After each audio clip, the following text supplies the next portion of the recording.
Hello, friends. We got Oliver Anthony on the screen today. It's a pleasure to meet you. Part two. Listen, he's not happy. He's not happy. And he's going to express himself. I'm not going to say too much. Link in the description below without my commentary. This man has put out a song called Rich Man, North of Richmond, and it has transformed the political landscape. It has transformed the world, inspired the people, brought people together in ways that I will say no politician has been able to do. Not even Richmond has been able to do that, to be honest. And he's been able to do it with a single song. Lord have mercy. And he's been putting out music after music ever since. He's got a number of music on his channel, by the way. I plan on doing more reaction to videos to Oliver Anthony's song. This guy is special, man. I like him. So let's get to this video. Let's listen to his complaining, what he had to say. Said a number of things because I thought he is so on point. Common sense kind of guy, very authentic, honest and true. I love this, man. Well, hey there. It's August 25th, 2023. A lot's changed since the last time I sat here and spoke to you.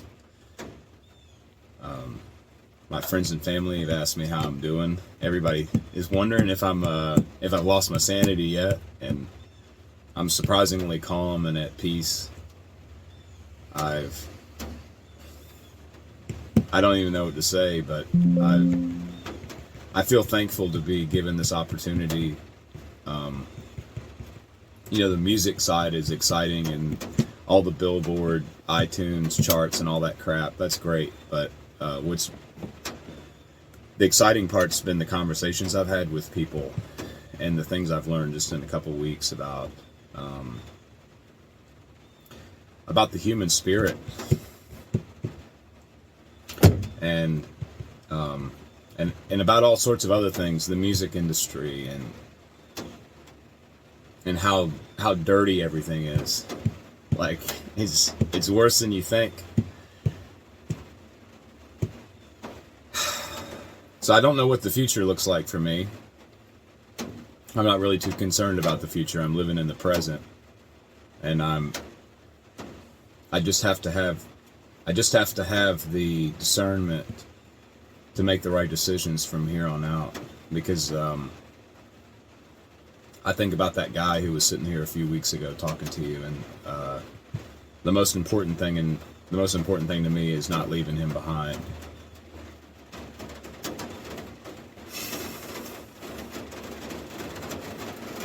I don't want to go on some roller coaster ride and come off a different person.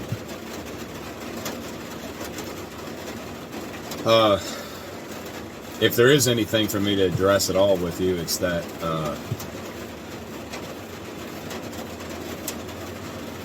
you know, it's the one thing that has bothered me is seeing people wrap politics up into this. I'm disappointed to see, like, it's aggravating seeing people on conservative news try to identify with me like I'm one of them.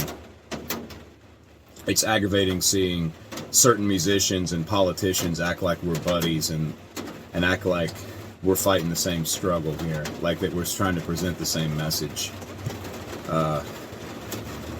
You know, I've had a lot of people reach out to me, and I've tried to be polite to everybody, and I've talked to hundreds of people the last 2 weeks. But it seems like certain people want to just ride the attention of this song to maybe make them their own selves relevant, and that's aggravating as hell. The other thing that I find aggravating is, well, you know, like, it was funny seeing my song in the, it was funny seeing it at the presidential debate, because it's like, I wrote that song about those people, you know? So for them to have to sit there and listen to that, that cracks me up. But it was funny kind of seeing the response to it. Like, that song has nothing to do with Joe Biden, you know? It's a lot bigger than Joe Biden. That song is written about the people on that stage, and a lot more too, not just them, but definitely them. It's cool seeing some of my other music come out, because people are, I guess, starting to appreciate and understand what it is I'm really trying to say. It's hard to get a message out about your political ideology or your belief about the world in 3 minutes and some change. But I do hate to see that song being weaponized. Like I see the right trying to characterize me as one of their own, and I see the left trying to discredit me, I guess in retaliation. That shit's got to stop. If you watch the response videos on YouTube to this song, it's not conservative people responding to the song. It's not even necessarily Americans responding to the song. I don't know that I've seen anything get such positive response from such a diverse group of people. And I think that terrifies the people that I sing about in that song. And they've done everything they can the last 2 weeks to make me look like a fool, to spin my words, to try to stick me in a political bucket. And they can keep trying, but I'm just going to keep on writing. And I've got a lot of words to put down on paper, and I've got a lot of songs to put to chords, and I don't know what my music career is going to look like. I don't know how many shows I'm going to do and how many tours I'm going to put on, but I am going to stay true to my word. I'm going to write, produce, and distribute authentic music that represents people and not politics. I do feel compelled to address something. Since I have addressed the conservatives, I do need to address the left as well, because they're sending a message out that initial song that sort of shot me up the radar, Richmond North of Richmond, is an attack against the poor. If you listen to my other music, it's obvious that all of my songs that reference class defend the poor. Doggone, it's a good example of that. Needles in the street, folks hardly surviving on sidewalks next to highways full of cars self-driving. The poor keep hurting and the rich keep thriving. It's like, that's what I like to sing about. And, you know, the English language is interpretive, and so I do understand, like, there may be some people who misunderstood my words in Richmond North of Richmond. But I've got to be clear that my message, like with any of my songs, it references the inefficiencies of the government because of the politicians within it that are engulfed in bribes and extortion. And, you know, the words say that there's people on the street with nothing to eat and the obese milking welfare.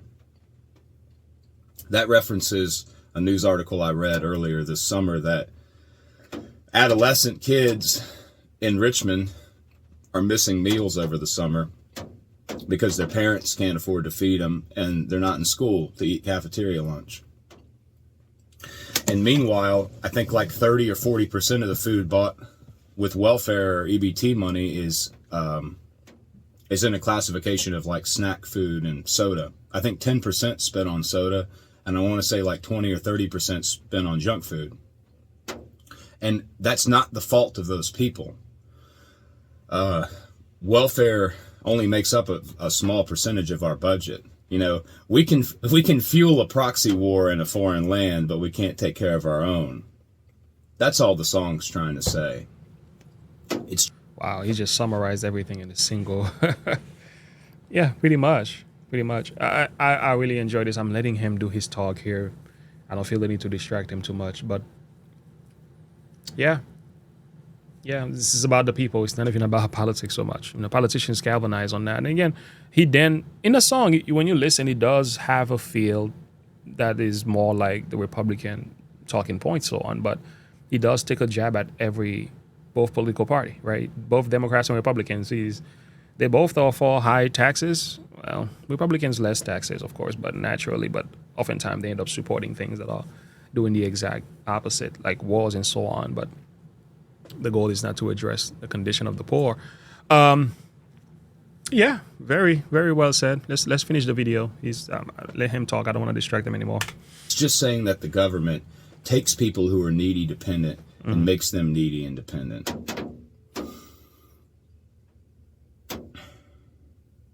And at some point I will dissect all my lyrics of all my songs if that's what I need to do. I mean, 30-some million people understood what I was saying, but it only takes a few to try to derail the train, you know, to try to send out false narratives. And I'm sure there'll be more of that to come. It's like It's driving people crazy to see the unity that's come from this, from all walks. This isn't a Republican and Democrat thing. This isn't even a United States thing. Like, this has been a global response. And don't let anybody tell you otherwise. Go on YouTube and watch all the response videos, you know? And don't shoot the messenger. Like, I'm a nobody. It's my belief that divine intervention has put me in this position in this point in time to get a message across, and that's all there is to it. Like, I'm nobody special. You know, I feel terrible almost that I've been put in this place, because there are a lot of artists and musicians out there that are far more talented, that have put in way more hours than me. Like, I don't deserve to sit in the top 5 places on the iTunes charts. And the truth is, I really could give a shit less about the iTunes charts. What I care about is connecting with people. What I care about is... I get the sense of humility that he's expressing here. I had a minister that once spoke to me, and when I was in school, and one of the things he said to me is, there is a difference with humility and humiliation, although they're all slightly connected. They're relevant to a degree, but they're not exactly the same. I think, Oliver Anthony, this is your time. I think God wanted you to have the stage. God wanted you to be where you are. Not feeling deserving, feeling inadequate is good. Having a humble approach about this thing is good. But at the same time, you don't want to be the guy who is feeling sorry for being in a position where you've been ordained to do. Does it make sense? What the minister shared with me is that don't have this pity party whenever you preach. Don't have, sometimes people go preach at a church. I think it's such an honor that the Lord has called me to the pulpit this morning. I'm such an unworthy sinner. Have mercy on me. But I'm going to share God's word. What he said was like, that's not Christian. That's something else. And I'm not trying to say Oliver Anthony is wrong. What I'm just trying to say is it's okay to embrace the opportunity and make the best use of it. You've been handed some serious opportunities to make a change in the world. What you do with that is what you do with that. But I will say, don't shy away from what God has given to you, because you've been set up for such a time as this. It so happens, just like the story of Esther, it so happens that the world is in the way that it is. The condition of society is the way that it is. The political scheme, the corruption, the pain of our society, the confusion of our culture, the youth are dying. And you put out a song. You could say this was a chance. You can say that. Or you can say this was a divine appointment. You can say this was God ordained. You can say that the Lord was behind this. And if he is behind this, therefore you're not a mistake. Stop feeling sorry for yourself. That's what I will say to that. But let him finish. I don't know what this country is going to look like in 10 or 20 years if things don't change. I don't know what this world's going to look like. And like, something has to be done about it, Yeah, sad. There's been too many people die. There's been too many people sacrifice everything they've had. People die before they're even 18, They died before they were born. Just for us to all sit here and just do the stupid shit it is that we do every day that keeps us all beat down and divided. Like, that's what I want to see stop. And I'm going to do everything I can to influence that at all costs, even if it does throw my world upside down. It's well worth it. But for now, I'm hanging in there, and I'm doing what I can, and I really appreciate everybody who's along for the ride. So there's a lot more to come, and I'm excited for it. And I'll see you on the next one. Great job, Oliver Anthony. I really appreciate this guy. Such an honest and authentic and showing real. This guy is just real. And he's very simple. He was fighting back some tears, man. He was fighting back the tears. But again, Fox News and them have politicized this thing. They use his song to introduce to start the whole supposedly debate and so on. But it's like the song is against you. It's not for you. It's against you. It's for the people, but against you. Political Republican and Democrats, we know this is kayfabe. It's a joke, right? The political scheme is a joke. Even though you can have your perspective on it, but honestly, like, I have my perspective. Don't get me wrong. I have my perspective and thought. But I know ultimately it's a big joke. Okay, it's just like wrestling. You know, it's all written script. But I just want to share this quickly. 118. Oliver Anthony kind of put it really, really well.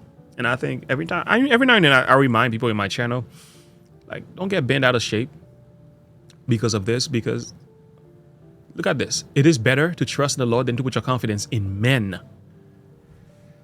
I have a t-shirt on my channel that says God is stronger than men. And for good reasons I put that together is because men cannot do what God alone could do. Secondly, it is better to trust in the Lord than to put your confidence in princes. Princes here could represent political powers. So it's best to trust in God than to put your confidence in politicians. That's what the text is saying. And this is not to say politicians don't have a lot of influence. They cannot do good and well in the world. They can, friends. They can. We should pray for them. They're in great position of power and influence. They are men in trusted positions, and we should never overlook their ability to do good for the world. But put not your trust in them, though. Put not your trust in princes, nor in the son of man in whom there is no help. So in other words, you got to trust in the Lord to use them for his glory. You understand? You got to trust in God for them to do good. And when that does happen, praise the Lord. Whether it is Trump, Biden, you can go, I don't know if I trust Biden at all. It seems like most stuff is coming out against Biden. But the point is, you got to pray for them. Hope that all is well. I hope that things works out, but you and I know this is a sinful world. So I just don't want to put my hopes up. I don't want to give you a false reality here to trust in because I know it's not going to happen. So here is the thing. In the book of Esther, the story of Esther that talks about such a time as this. And I wanted to say, Oliver Anthony is that, let me see if I could find the text for you quickly. Nothing happens in this world by accidents. I'm not an evolutionist. I don't believe in chance. I believe in things happening. Everything happens for a purpose. So it's either God's doing or the devil's doing, but everything happens for a purpose. Here's the thing. Oliver Anthony is not an accident. He didn't just happen to be on the scene at this stage of the world, at this time of the world, during this circumstance in which we're all engaged in the light of what's happening politically speaking. I don't think it's an accident. I think it was God's ordained. If you were to ask me, that's where I put my position on that. But here's the thing. If thou altogether holdest thy peace at this time, and then shall the enlargement of deliverance arise from the Jews from another place. I want you to notice this. This is the story of Esther. And Mordecai is her uncle who kind of went forward and gave her this message. And she was in a position of influence. She was in a position of doing great goods in the world for the people of the Jews, and knowing that death decree was and everything was going to happen with that. But here's the point I'm trying to say. She had the opportunity to do good. And if she chose not to do good, I want you to understand what Mordecai says. The enlargement and deliverance will arise from another place. In other words, if God can't use you, he's going to use somebody else. God is not short of material. He doesn't run out of substance. Even the rocks will cry out. So I want to say, man, don't ever feel sorry for being used by the Lord. If you're positioned, wherever you're positioned to do some things you've been called to do it. Like Ecclesiastes says, whatever your hands finds to do it with thy might. Okay, whatsoever it is, man. So once you've been assigned by the Lord to do something, whether it is to sing, to preach, to teach, to do good, to heal the sick, do it with all your heart. Because if you don't do it, God is going to find somebody else to do it. He's going to find somebody else. And Esther had to confront this idea. Am I going to sit here and not step up to the plate and do what I'm supposed to do? I will say, Oliver Anthony, do what you need to do. Do what you need to do. And I respect your message, though. The only thing I ain't like about the message is this feeling sorry thing. Don't feel sorry. You are here for a purpose.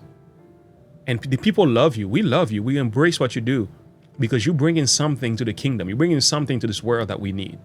Don't ever feel sorry for doing that. Here's the thing. Who knoweth, man? Whether thou art come to the kingdom for such a time as this. I don't know about you. You think your life is just chance and opportunities out of nowhere? Let me tell you something. My life transformed one day because I met somebody who happens to be a Christian who came all the way from Boston to visit a friend. I came in contact with that man. That man is the reason why I became a Christian. That man died a couple of days ago. It was my cousin, a couple of years ago from cancer. The same man met me one time, had such an impact on my life. Eventually, I made my way to the church. One day, I went to visit a church that I had no affiliation with whatsoever. I went there. I heard one message. It touched my heart. I knew it was time for ministry. I got in touch with the man who preached the message. He got me on the path and got me in school. Let me tell you something. You just don't know. You just don't know. When I think about my story of my wife, how I met my wife, happened to work at this place. She was there. It was a strange conversation. I said something, and next thing we know, we were connected, talking about the young people before we knew it, we got married. My point of the matter is, the thing about this life, God has a way of setting you up. He has a way of setting you up for success.